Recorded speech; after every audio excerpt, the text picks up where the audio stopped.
our episode 19 is also about like going back and reflecting on what healing has cost us. So our topic is what healing has cost us. Welcome to Processing Life with Ness and Yan. This podcast is where we process life out loud, messy, honest, and unfinished. Let's process life together.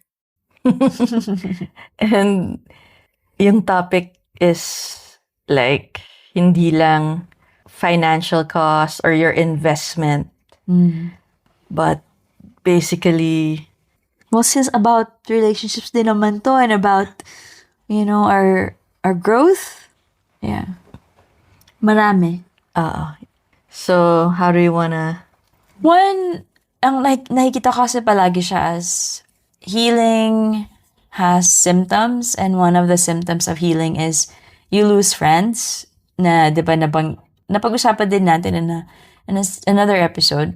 It can feel isolating. I think I wrote something or I posted something about that sometimes healing can feel like it's scary. Kasi peace, when you're not used to it, can feel more triggering.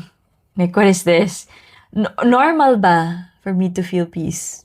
Nakwento ko rin before na I was happy and I was crying because I realized I wasn't used to being happy.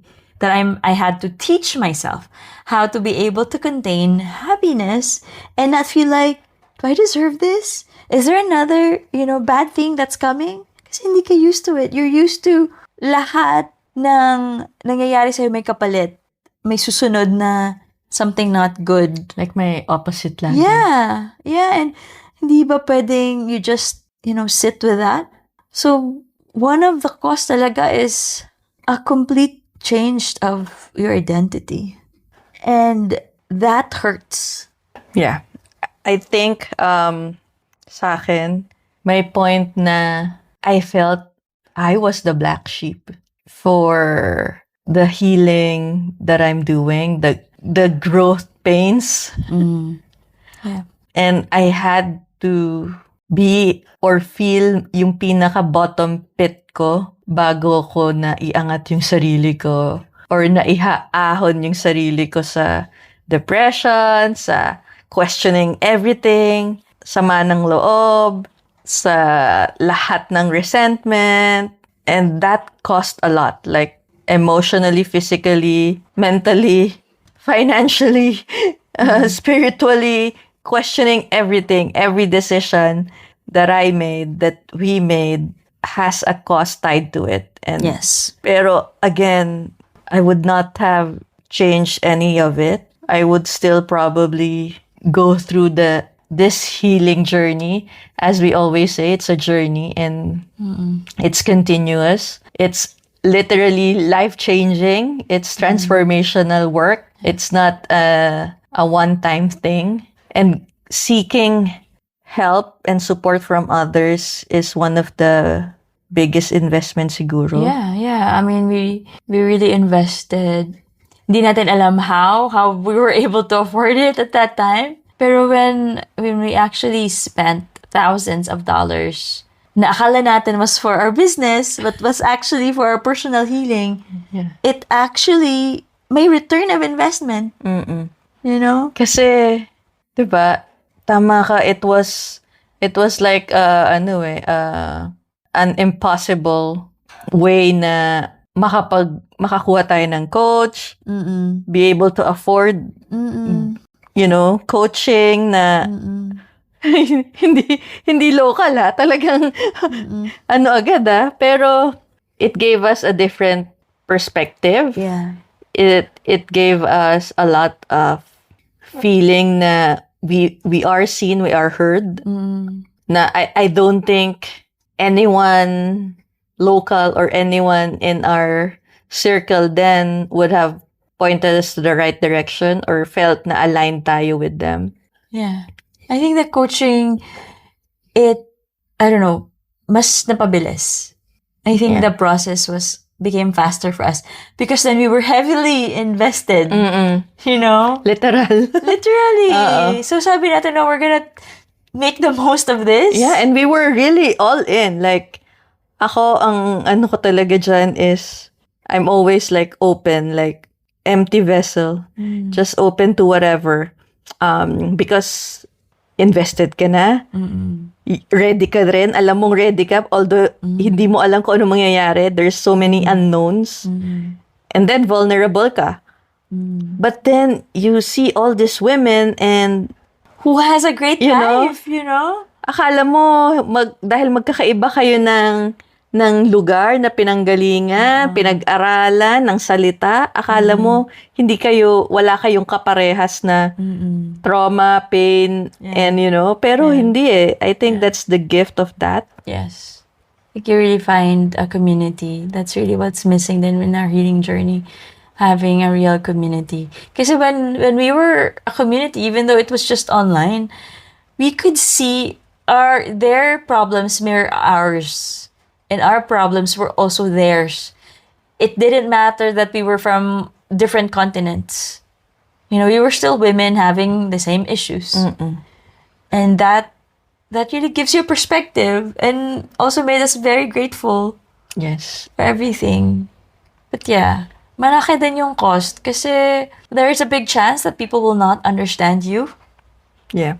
Kasi speaking of community, pag iba na yung pananaw mo sa buhay, your community will also change. Yeah. Kasi you don't share the same opinions na you no longer resonate with them. You no longer agree to their perspective. Yeah. You have now discovered na, meron pala ako ibang paniniwala or opinion about that. Or, pwede ko na palang i-share yung matagal ko nang gustong i-share na nag-hesitate ka kasi alam mong against the grain yun.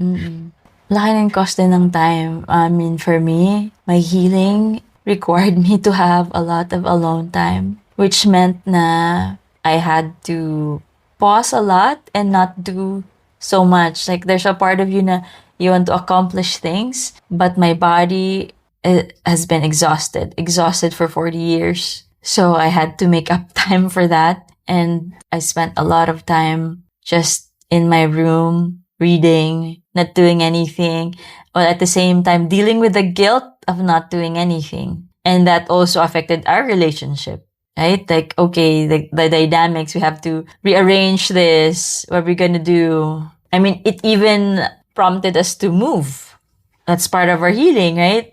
We really needed to be in a different environment. It was just calling us. Hindi na nag-work yung current situation.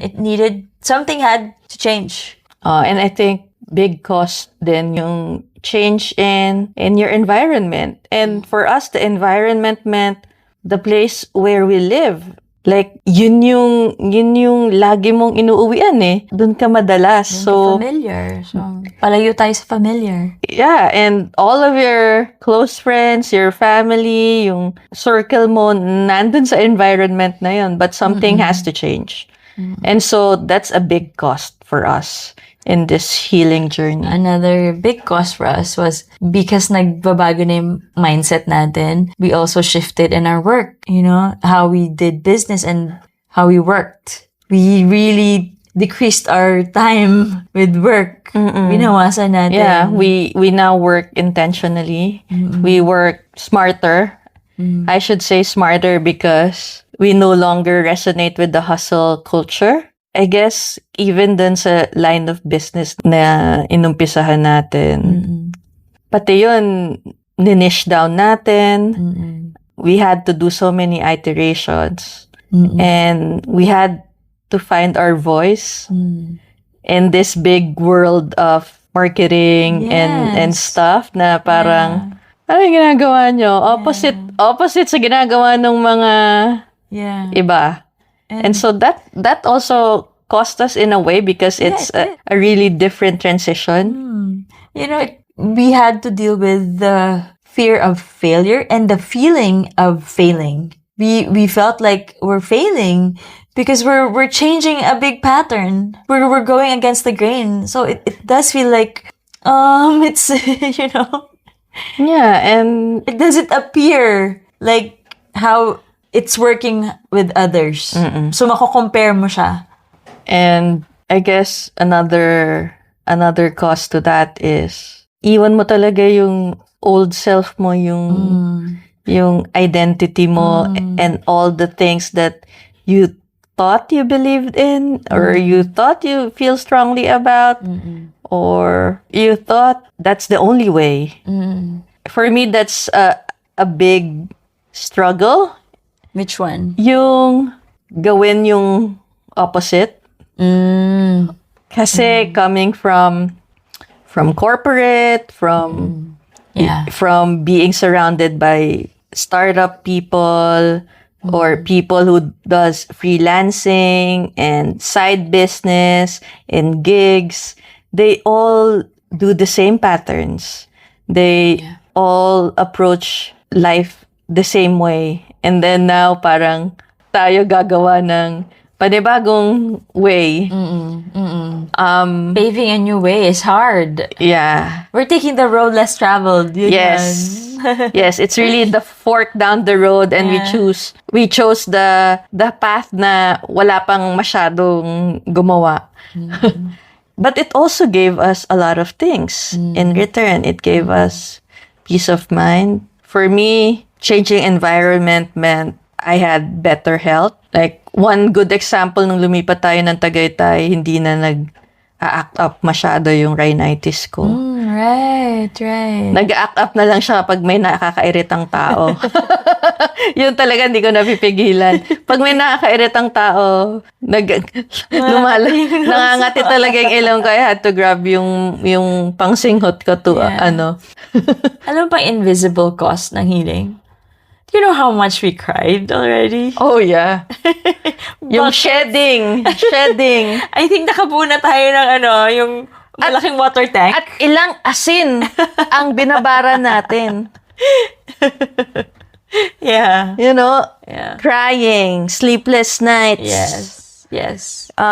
Shouting, burning all the things that no longer serve us.